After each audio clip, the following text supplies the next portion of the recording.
Hello everyone, welcome back. This is the series where I tell you about myself and my life in music. Today, I'm going to take a look back on my musical journey and talk about the biggest regrets I've had along the way. But before we get into it, let me quickly tell you about something I definitely don't regret, which is taking a very systematic approach to learning guitar. I was never the most gifted of students. I started playing at age 13, but my first teacher laid a strong foundation that I was able to build upon and get me to where I am now. If you want to learn that very system, I outline it in great detail over at my course platform, samuraiguitartheory.com. The back to school ? Sale is nearly over, but you can still get both my courses for the normal price of one if you use promo code BACKTOSCHOOL20 on the 2-course bundle. I'll put up a link to that in the description. To start things off today, my first musical regret is that for a long period of time, I would only learn things 80% of the way. I think I probably did this for the first 3-4 years of my playing.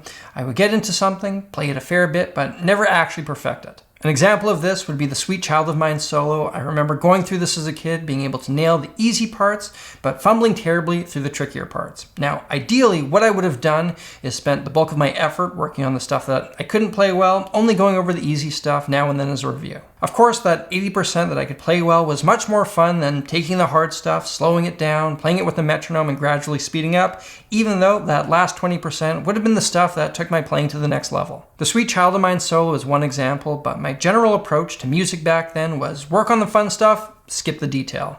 If I had worked on things as obsessively back then as I did later on, I would have progressed much quicker. Moving on, I regret letting my ego get in the way numerous times. I actually think this one ties into my first regret. I didn't want to do the hard work because it would have meant that I had to face the fact that I couldn't do everything with the greatest of ease. But there are a number of other times this came up. When I was in high school, there were a bunch of other really good guitarists in different grades. I wish that I became friends with them, jammed with them, and learned as much as possible from them. Instead, there was kind of a rivalry that I made up in my own head. I was pretty decent, and most of my friends weren't as good as I was. It felt pretty great to be the best guitarist in my circle, but it also didn't challenge me to be better. I think this started to unravel when I met a really cool and really good German guitarist when I was over there on a trip in grade 11. He was undeniably better than I was, and much to my surprise, it really inspired me to be around someone like that. When I went to school for music, I was around many guitarists who were much better than I was, and for the sake of my sanity, I had to learn to be okay with that. I wish I was able to get there earlier on. My next regret is that I completely blew off ear training until I realized how far behind I was with that. In my early years, I learned new songs almost exclusively through tabs, and for a while, this wasn't a big issue as the bands that I played with played easy enough music so that I could get by, or the other musicians were in similar situations as me and we could patiently work out parts together. When I went to apply for music school, I found out that one of the audition requirements was an ear training test, interval recognition, and simple stuff like that.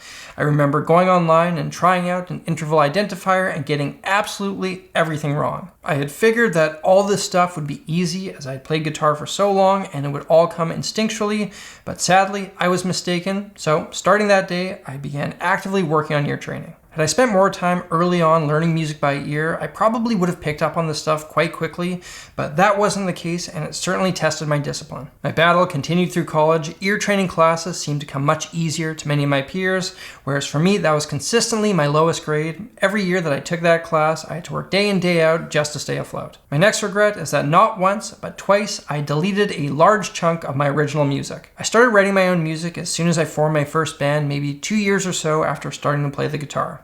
Now, the songs that I was writing were fairly cringy, even though I poured my heart and soul into them. Imagine a 15-year-old trying to rip off Aerosmith songs.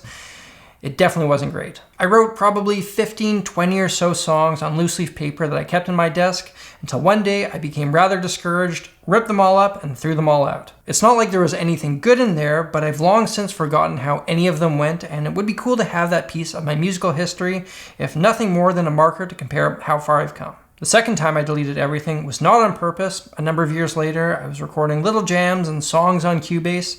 There was quite a lot of music there, and some of it was actually kind of cool. However, one day I was making space on my computer, and having no idea how file storage worked, I deleted all my audio files. I found a big folder with a bunch of weird files named audio1.wave and stuff like that. I never remembered making these files, and I figured all my audio was stored in the session file, so I deleted this folder thinking it was bloat. A few days later, I went to work on one of my songs only to get a number of error messages. I quickly realized that session files only read and arrange your audio. They don't store any of that information. This was a rather tough lesson to learn. The last regret I have in my musical journey is not embracing and enjoying every step of it, which is something I still find myself working on now. I'm very grateful to be in a position where I make a full-time income creating music and videos here on YouTube. This is the kind of job that I always dreamed of. When I was young, playing in bands, I was always looking to getting to the point where I am now. At one point, I started looking towards getting into music school. When I was at music school, I was always thinking about what I would do with my career. Everything was about something in the future. Now, I look back on those times as the good old days, and there's a lot about them that I miss. The cruel reality is, since I've gotten to that goal that I set out for myself, there are things about the past that I now miss, and I'm not sure that I enjoyed those things as much as I could have. I would love to get together every week and play in a band with my best friends. I would love to spend my days doing nothing but getting better at guitar.